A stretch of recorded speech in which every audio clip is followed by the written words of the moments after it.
एपर्यंत granite गुड़िक different size हिसाब रे cutting हो जाइए। गोटे पार्ट सीढ़ी स्टेप आउ विड्थ हिसाब रे आ गोटे पार्ट लैंडिंग साइज हिसाब रे सीढ़ी रो फ्रंट साइड एवं राइट साइड रे डबल मोल्डिंग करा जाइए। ता संगे संगे पॉलिश मध्य करा चलीची। पॉलिश पई 4 ରୁ 5 टाइप रो सैंड पेपर डिफरेंट साइज रो लागुची। ये काम गुड़िक बहुत इंटरेस्टिंग लगुच। जानवा दरकार सब जिनस जानवा दरकार। ता नुहे जे आप जो फील्ड रे अच्छा खाली से जिनस जानवे सब जिनस आप इवन कुकिंग आपण को पार्ट नहीं था कुकिंग भी जानवा दरकार।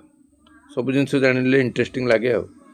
अच्छा मोल्डिंग रो ओरिजिनल कलर आसा पर्यंत डिफरेंट सैंड पेपर रे ग्राइंडिंग चली। साधारणतः दुई प्रकार रो ग्रानाइट यूज हुए, गोटे साउथ आ गोटे राजस्थानी। साउथ ग्रानाइटा राजस्थानी ग्रानाइट टू बहुत बेटर। नेक्स्ट कंप्लीट हेले वीडियो करी जणाइबी केमिति लागुची कोन नहीं।